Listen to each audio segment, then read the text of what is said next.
بسم اللہ الرحمن الرحیم۔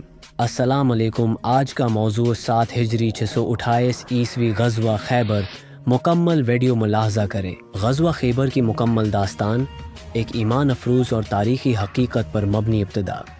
مدینہ میں سکون اور یہود کی سازشیں مدینہ منورہ میں اسلامی ریاست دن بدن مستحکم ہو رہی تھی۔ مسلمان اب صرف ایک جماعت نہ رہے تھے بلکہ ایک باقاعدہ ریاست کی حیثیت اختیار کر چکے تھے۔ تاہم مدینہ کے ارد گرد یہودی قبائل کی دشمنی ابھی باقی تھی، خاص طور پر خیبر کا علاقہ جو کہ مدینہ کے شمال میں تقریباً 150 کلومیٹر کے فاصلے پر واقع تھا، ایک اہم اور خطرناک مرکز بن چکا تھا۔ خیبر میں کئی مضبوط قلعے تھے اور وہاں کے یہودی سردار اسلامی ریاست کو تباہ کرنے کی سازشیں مسلسل کر رہے تھے۔ یہ وہی یہودی قبائل تھے جنہوں نے غزوہ خندق احزاب کے موقع پر کفار مکہ سے گٹھ جوڑ کر کہ مدینہ کو گھیرنے کی سازش کی تھی۔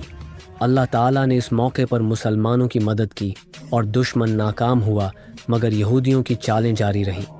رسول اللہ صلی اللہ علیہ وآلہ وسلم کا فیصلہ کن اقدام جب نبی کریم کو یہ مصدقہ اطلاعات ملے کہ خیبر کے یہودی پھر سے نئی سازشوں میں مصروف ہیں، اور یہ بھی کہ وہ نجد اور مکہ کے دیگر قبائل سے دوبارہ اتحاد کی کوششیں کر رہے ہیں، تو آپ صلی اللہ علیہ وآلہ وسلم نے اللہ کے حکم سے فیصلہ کیا کہ اب خیبر کی فتنہ انگیزی کو ہمیشہ کے لیے ختم کرنا ہوگا۔ یہ اعلان صرف ایک جنگ کا نہیں تھا بلکہ حق و باطل کے درمیان ایک فیصلہ کن معرکہ کا اعلان تھا۔ لشکر اسلام کی روانگی یہ 0 ہجری کا مہینہ تھا۔ مدینہ منورہ کی ہوائیں اس بار ایک خاص ولولے سے گزر رہی تھیں۔ نبی کریم صلی اللہ علیہ وآلہ وسلم نے تقریباً 1600 صحابہ کرام پر مشتمل لشکر تیار فرمایا۔ ان میں بدر، احد اور خندق کے مجاہدین بھی شامل تھے۔ کچھ صحابہ نئے اسلام لانے والے تھے جنہوں نے ابھی تک کسی بڑی جنگ میں شرکت نہیں کی تھی، مگر ان کے دل ایمان کی روشنی سے لبریز تھے۔ رسول اللہ صلی اللہ علیہ وآلہ وسلم نے مدینہ سے خاموشی سے کوچ فرمایا تاکہ خیبر کے یہودیوں کو قبل از وقت خبر نہ ہو۔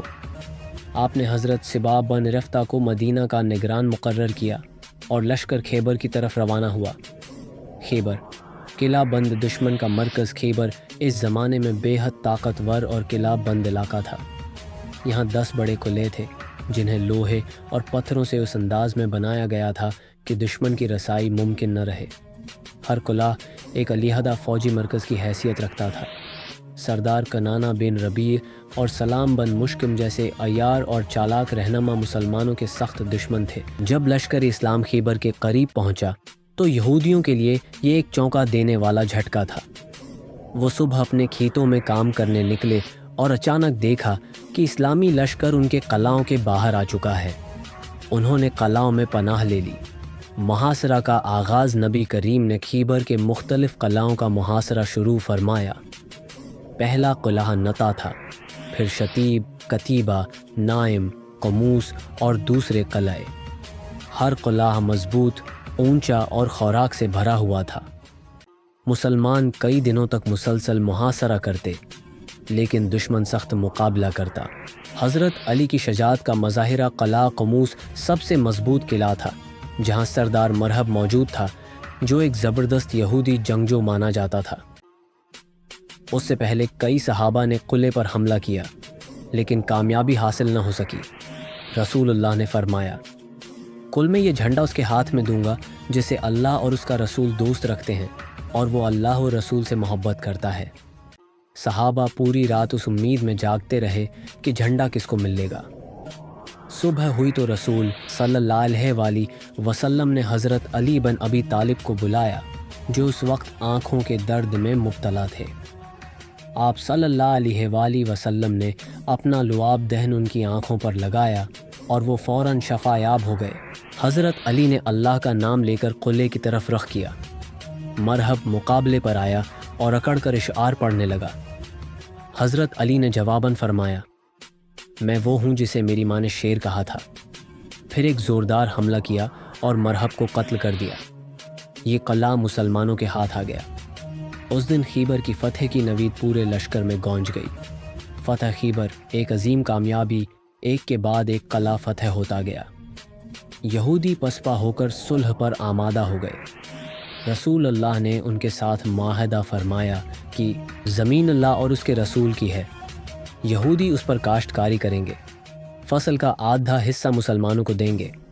یہ معاہدہ مسلمانوں کی سیاسی بصیرت اور رحمت پر مبنی پالیسی کا عالی نمونہ تھا۔ حضرت صفیہ کا قبول اسلام فتح خیبر کے دوران ایک واقعہ پیش آیا کہ سردار حی بن اخطب کی بیٹی صفیہ قید میں آئیں۔ رسول اللہ نے ان کو آزاد فرمایا اور ان سے نکاح فرمایا۔ وہ مسلمان ہو گئیں۔ اس نکاح کے ذریعے ایک دشمن قبیلے کے دل میں اسلام کی محبت پیدا ہوئی۔ منافقین اور اہل مدینہ کا ردعمل جب لشکر اسلام واپس مدینہ پہنچا تو لوگ فتح خیبر کی خوشخبری سن کر بے حد خوش ہوئے۔ منافقین شرمندہ تھے کیونکہ انہوں نے جہاد میں شرکت سے انکار کیا تھا۔ اللہ تعالیٰ نے قرآن مجید میں ان کے بارے میں فرمایا، ترجمہ فتح کے بعد یہ لوگ کہیں گے کہ ہمیں بھی ساتھ لے جاؤ۔ غزوہ خیبر کے نتیجے میں یہود کی سیاسی طاقت ختم ہو گئی، مسلمانوں کو معاشی خوشحالی ملی، اسلامی ریاست کو مضبوط قلعے، ہتھیار، زرعی زمینیں اور مال غنیمت حاصل ہوا۔ روم اور فارس کی سلطنتوں کو پیغام ملا کہ اسلام اب ایک زبردست قوت بن چکا ہے۔ ایمان افروز سبق غزوہ خیبر ہمیں یہ سکھاتا ہے کہ ایمان اور یقین کی طاقت دنیا کی سب سے بڑی طاقت ہے۔ حضور پاک کی قیادت، عدل اور رحمت نے دشمن کو بھی گرویدہ بنا دیا۔ حضرت علی، حضرت خالد بن ولید، حضرت ابو دجانہ اور دیگر صحابہ کی شجاعت، وفاداری اور قربانی اسلام کا فخر ہیں۔ اگر ویڈیو اچھی لگی ہے تو ویڈیو کو لائک، اور اگر چینل پہ نئے آئے ہو تو چینل کو سبسکرائب کریں۔ ملتے ہیں انشاءاللہ کسی دوسرے ویڈیو کے ساتھ۔ اگر زندگی رہی تو دعا ہے اللہ پاک آپ کو ہمیشہ سلامت رکھے، امین۔